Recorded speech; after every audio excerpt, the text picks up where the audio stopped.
இந்த வீடியோல Naruto Shippuden season 1 episode 10 பார்க்க போறோம். சாண்ட்ல காட்டுவாங்க லேடி சியோ அப்புறம் அவங்களோட பிரதர் எபிசோ வரும்போது பாத்தீங்கன்னா இவங்க தான் ரிட்டையர் ஆயிட்டாங்களேங்கமே ஆச்சரியத்துல பாத்துட்டு இருப்பாங்க. இவங்க எப்படி இங்க வந்திருக்காங்க அப்படின்ட்டு ட்ரீட்மெண்ட் ரூம் 3 கிட்ட போவாங்க. பாக்கி பார்த்தோம்னா ரொம்ப ஆச்சரியப்பட்டு வாங்க வாங்க உள்ள வாங்க அப்படின்பாரு. இவங்களை பத்தி உங்களுக்கு தெரியுமில்ல அப்படின்ட்டு இவங்க பேர் லேடி சியோ அண்ட் அவங்க பேர் லாடோ எபிசோ அப்படின்பாரு. காங்க்ரோ ரொம்பவுமே கஷ்டப்படுவான். யாருதுன்னு கேட்கும் போது காசேகாகேவோட அண்ணன் அப்படின்னு இன்ட்ரோடியூஸ் பண்ணி வைப்பாரு. பாக்கி லேடி சியோ பாத்தீங்கன்னா இவனோட பிளட் டெஸ்ட் பண்ணீங்களா அப்படின்னு சொல்லி கேட்பாங்க. டெஸ்ட் ரிப்போர்ட் கொடுப்பாங்க. அதை வாங்கி லேடி சியோ பார்த்துட்டு இப்படிப்பட்ட ஒரு கம்போசிஷனை நான் இதுக்கு முன்னாடி பார்த்ததே இல்ல அப்படின்பாங்க.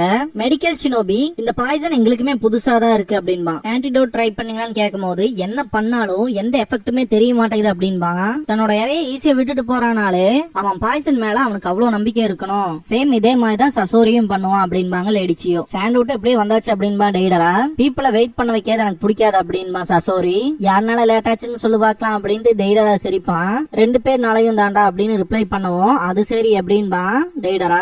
ஓபனிங் சாங் முடிஞ்சதுக்கு அப்புறமா சீலிங் ஜுட்சு 9 ஃபேண்டம் டிராகன்ஸ்ங்கிற எபிசோடோட டைட்டில் போட்டு ஸ்டார்ட் பண்றாங்க. லேடி சியோ அவங்களால முடிஞ்ச டெக்னிக்ஸ்லாம் ட்ரை பண்ணி பார்ப்பாங்க. இருந்தாலுமே எதுவுமே வேலைக்கு ஆகாது. இந்த பாயிண்ட்ல மெடிக்கல் ஷினோபிஸ்லாம் லீஃப் கிட்ட இருந்து ஸ்பெஷல் டீம் அசிஸ்ட் பண்றதுக்கு ஹெல்ப் கேட்டிருக்கோம். அவங்க வந்த உடனே பாக்கலாம் அப்படின்பாங்க.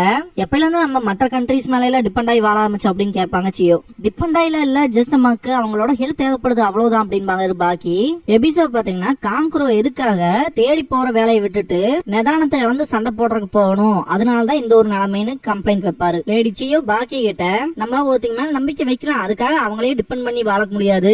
நம்மளோட ஷினோபிஸ்க்கு ஏத்த ட்ரைனிங்க குடுக்கற வழியை பாருங்க. நம்ம தான் அவங்க தான். எந்த ஒரு அலையன்ஸுமே அதை மாத்த முடியாது. எப்படியும் ரொம்பவுமே கீழே இருக்கிற ஒரு அண்டர்லிங்க தான் அனுப்பிச்சு விடுவாங்க. இந்த உலகத்தை பொறுத்த வரைக்கும் அவங்க தேவையை மட்டும்தான் அவங்க பாப்பாங்க அப்படின்பாங்க. அந்த மாதிரி நடந்துட்டா என்ன பண்றது அப்படின்ட்டு பாக்கி டென்ஷன் ஆவாரு. நைட் டைம்ல டிராவல் பண்ணாம ரெஸ்ட் எடுத்திருப்பாங்க. கிளம்ப வேண்டிய நேரம் அப்படின்பாரு ககாஷி. சக்குரா நருட்டோ எங்கன்னு கேட்கும் போது மேல இருக்காம்பார் அப்படின்னு கையாட்டுவாரு. நருட்டோக்கு மனசுல ஓடுற விஷயம்லாம் எப்படி நம்ம ஒரு நாளுக்குள்ள சாண்ட் வில்லேஜ போய் சேர்ந்துருவோம் அப்படிங்கிற தாட் மட்டும் தான். சியோ பாத்தீங்கன்னா பாய்சன்ஸ்ல தான் நான் ஸ்பெஷலிஸ்டே, ஆனா என்னாலே இதை ஃபிகர் அவுட் பண்ண முடியல, உங்களால கூட வா அப்படின்ட்டு ஷாக் ஆவாங்க எல்லாரும். இவனுக்கு இன்னும் ஒரு நாள் தான் இருக்கு அப்படின்பாங்க சியோ. நாளைக்கு விடியல பாக்காதே கஷ்டம் தான் போல அப்படின்பாரு எபிசோ. சியோ சாசோரியோட ஸ்கில்ஸ் கன்சிடரபிளா வளர்ந்துருக்கு அப்படிங்கிற விஷயத்த சொல்லுவாங்க. வேற ஏதாச்சும் வழி இருக்கா அப்படின்னு பாக்கி கேட்பாரு. வெல், என்னை விட ஆன்டிடோட்ஸ் பத்தி அதிகமா தெரிஞ்சது ஒரே ஒரு பர்சன் தான். லீஃப் வில்லேஜோட slug princess Tsunade. Great war era அப்பெல்லாம் பெரிய தலைவலியாவே இருந்தா. எப்படிப்பட்ட பாய்சன்ஸ் யூஸ் பண்ணாலும் அதுக்கான ஆன்டிடோட்ஸை ஈஸியாவே கிரியேட் பண்ணிட்டா. அந்த வகையில காங்க்ரோவை பாத்துக்கிறதுக்கு இப்ப லீஃப் கூட நமக்கு நல்ல ஒரு நட்பு இருக்கு இல்லையா? சோ அவங்ககிட்ட சொன்னா காப்பாத்துறதுக்கான வாய்ப்பு இருக்கு அப்படின்பாங்க. ஆனா அவங்க இப்ப ஹொக்காகேவா இருக்காங்க, அவங்க வில்லேஜ் பீப்புள பாக்கணும்ல. அதுன்னு மட்டும் இல்லாம அவங்க வரக்கே 3 நாளுக்கு மேல ஆகும் அப்படின்பாரு பாக்கி. லேடி சியோ அதை ஒண்ணு நான் சீரியஸா சொல்லல, மற்றபடிக்கு எனக்கு அவளை சுத்தமாவே பிடிக்காது அப்படின்னு லேடி சியோ சொல்லவும் சுனாடே பாத்தீங்கன்னா தும்புவாங்க. ஸ்ரீஜுனே டீ கொடுத்துட்டு சுனாடே தும்பி இருப்பாங்க இல்லையா, அதனால கோல்டு ஏதோ வில்லேஜுக்குள்ள ரொம்ப மோசமா பரவிட்டு இருக்கு, அதனால ஜாக்கிரதையா இருங்க அப்படின்பா. டீய டேபிள்ல வச்சுட்டு அவ கிளம்பி போயிருவா. டீம் கக்காஷி போய் 2 நாளுக்கு மேல ஆச்சு, நாளைக்கு காலையில எப்படியும் அரைவாயிருவாங்க அப்படின்ட்டு டீ கப்ப எடுக்க போகும்போது பாத்தீங்கன்னா அதுல கிராக் விழுகும், ஏதோ மோசமா நடக்க போகுது அப்படின்ட்டு அவங்க வாங்கின லாட்டரி டிக்கெட் எடுத்து பாத்துட்டு எனக்கு தெரியும் அப்படின்பாங்க. பார்த்தா லாட்டரி விழுந்திருக்கும், அதுவும் ஃபர்ஸ்ட் பிரைஸ். கண்டிப்பா மோசமா ஏதோ நடக்க போகுதுன்ட்டு சீஜனேவே உள்ள கூப்பிடுவாங்க. நருட்டோ டெசர்ட் கிட்ட வந்தாச்சு அப்படின்ட்டு சந்தோஷப்படுவான். இதுக்கப்புறம் நான் லீட் பண்றேன் அப்படின்னு பாட்ட மாதிரி ஓகேன்பார் ககாஷி. டெய்டரா அண்ட் சசோரி பாத்தீங்கன்னா அகாட்சுகி ஆர்கனைசேஷனோட ஹைட் அவுட்டுக்கு போவாங்க.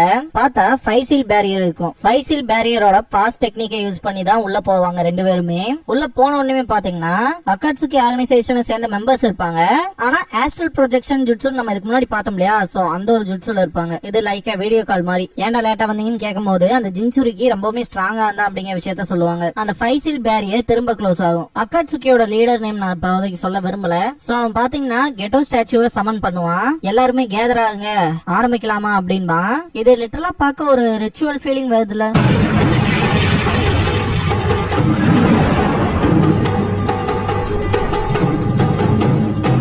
சாண்ட்ல பாத்தீங்கன்னா பாக்கி கிட்ட ஒரு ஷினோபி ரிப்போர்ட் பண்ணுவான். டிராப்ஸ் எல்லாத்தையுமே பாத்தீங்கன்னா ரிமூவ் பண்ணிருப்பாங்க. அதே மாதிரி இறந்த ஷினோபிஸோட சடலங்களை எல்லாம் மீட்க பாத்தீங்கன்னா ப்ரொசீஜர்ஸ் போயிட்டு இருக்குன்னு சொல்லும் போது ஒரே ஒரு விஷயம் மட்டும் அப்நார்மலா இருக்குன்னு மென்ஷன் பண்ணுவான். என்னன்னு கேட்டா கேப்டன் யூராவோட பாடி மட்டும் கிடைக்கவே இல்லை அப்படின்பா. வருத்தத்தை தெரிவிக்கிற மாதிரி தான் சொல்லுவான். அவன் பண்ண துரோகம் பாத்தீங்கன்னா இப்ப வரைக்குமே உங்களுக்கு தெரியாது. பாக்கி ஒருவேளை அகாட்சுகி மெம்பர்ஸ தேடி போயிருக்கலாம், அப்படி இல்லைன்னா அவன் கொல்லப்பட்டதை யாரும் நோட்டீஸ் பண்ணாம இருந்திருக்கலாம் அப்படின்ட்டு அவன் உயிரோட இருக்க மாதிரி தான் பரவாயில்ல பேக்கப் டீமை தான் சென்ட் பண்ணலாம், அவன் எங்க இருக்கானே தெரியல அப்படின்னு திங்க் பண்ணுவார் பாக்கி. கூப்பிட்டீங்களா அப்படின்னு சீசனே வரவும் நம்ம ரீஎன்ஃபோர்ஸ்மெண்ட் சாண்டுக்கு அனுப்பி வைக்க போறோம்னு சொல்லுவாங்க.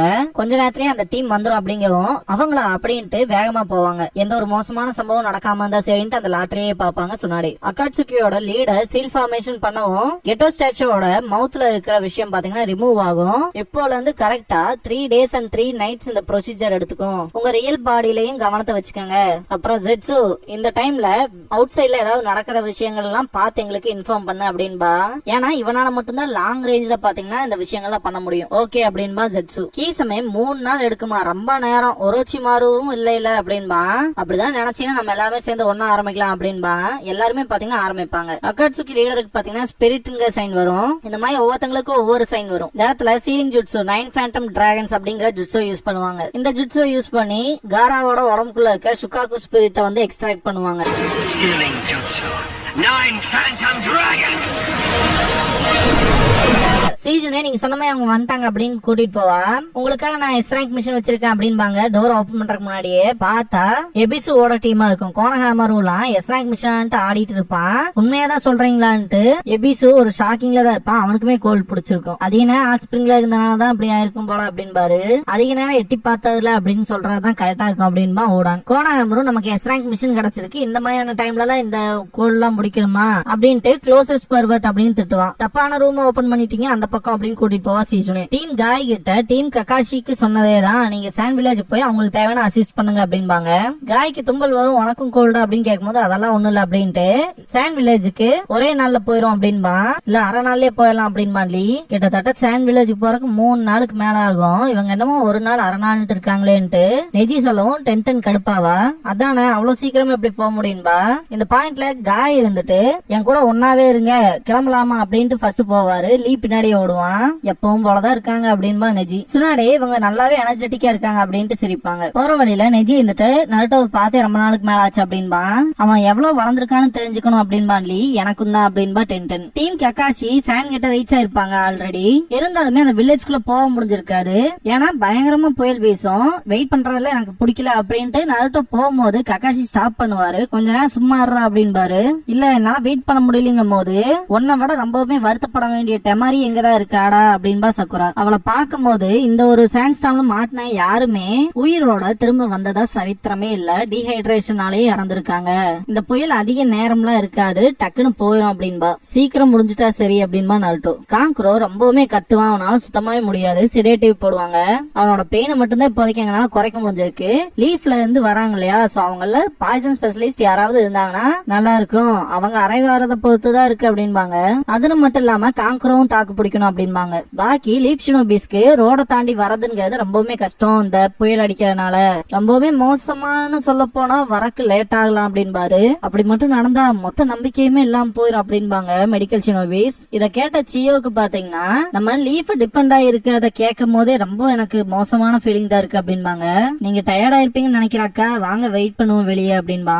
எபிசோ நேத்துல இருந்து வேற நீங்க தூங்கவே இல்ல அப்படின்ட்டு கூட்டிட்டு போவாரு. சியோ ஒரு மாதிரி முணங்கிட்டே இருப்பாங்க. லீஃப் டிபெண்ட் ஆயிருக்கு, அதை நினைச்சாலே வருத்தமா இருக்கு அப்படின்ட்டு. வெளியே இருக்க சீட்ல உட்கார வைக்கிறதுக்குள்ளே தூங்கி இருப்பாங்க. அந்த புயல் நின்று இருக்கும். என்ட்ரன்ஸ்ல இருக்கவங்க லீப் ஷினோபிஸ் வந்தா நல்லா இருக்கும்னு பேசிட்டு இருக்கும் போது நம்ம ஆட்கள்னாலேயே நேத்து வந்த புயலை சமாளிக்க முடியல, அவங்க வந்துருவாங்களா சீக்கிரம் அப்படிங்கும் போது அங்க பாரு வந்துட்டாங்க அப்படின்பாங்க. 4 பேருமே ஓடி வருவாங்க. உங்களுக்காக தான் காத்துக்கிட்டு இருந்தோம், லேடி டெமாரி உங்களோட தான் வந்திருக்காங்களா அப்படின்ட்டு இந்த வழியா வாங்கன்னு கூட்டிட்டு போவாங்க. போற வழியில பாத்தீங்கன்னா காங்க்ரோவை பத்தி சொல்லிருப்பாங்க. காங்க்ரோவை மாட்டு ஷாக் ஆவா டெமாரி. காசேக்காகவே கடத்திட்டு போகும்போது காங்க்ரோ தேடி போன இடத்துலதான் இந்த மாதிரி பாய்சனால இன்ஃபெக்ட் ஆயிட்டான். எந்த ஒரு ட்ரீட்மெண்ட்டுமே பெருசா வேலை செய்யல, அதை நியூட்ரலைஸும் பண்ண முடியல அப்படின்பாங்க.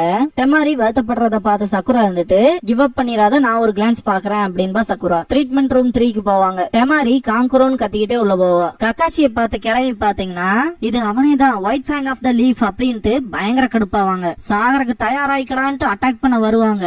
இந்த ஒயிட் ஃபேங் பேர் எங்கேயோ கேட்ட மாதிரி ஃபீல் ஆகுதுல, அவர் யாருன்னு தெரிஞ்சா கமெண்ட் பாக்ஸ்ல கமெண்ட் பண்ணுங்க.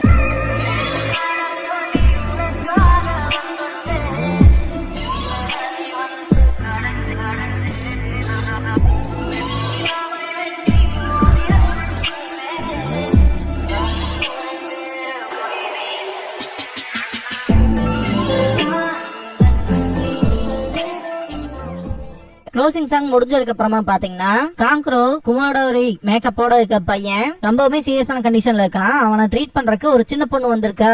அவன் ட்ரை பண்ணி அவன் உடம்புல இருக்க அந்த டாக்ஸிக்கான விஷயம் எல்லாம் ரிமூவ் பண்றதுக்கு ட்ரை பண்ணா, இருந்தாலுமே அவன் அப்படின்ட்டு முடிஞ்சு அப்படின்பாங்க. அவ்வளவு சீக்கிரத்துல என் கேரக்டர் கொள்ளான்னு பாக்குறீங்களான்னு காங்க்ரோ கத்துவான். Next time the medical ninja student அப்படிங்கிற எபிசோட தான் பார்க்க போறோம் அப்படின்மா நருட்டோ. இதுக்கப்புறமா கோனாகாவோட கேரக்டர் ஸ்ட்ரிப் போடுவாங்க. சக்குரா லீஃப் வில்லேஜோட நோட்டபிள் பர்சனா பார்க்க போறோம் அப்படின்பா. இந்த ஷோல நம்ம கூட ரொம்பவுமே ஃபேமஸ் பர்சனான ஒருத்தங்க கலந்துக்க போறாங்க அப்படின்னு சொல்லிட்டு இன்னைக்கு நம்மளோட guest one of the 3 legendary சனினான லேடி சுனாடே.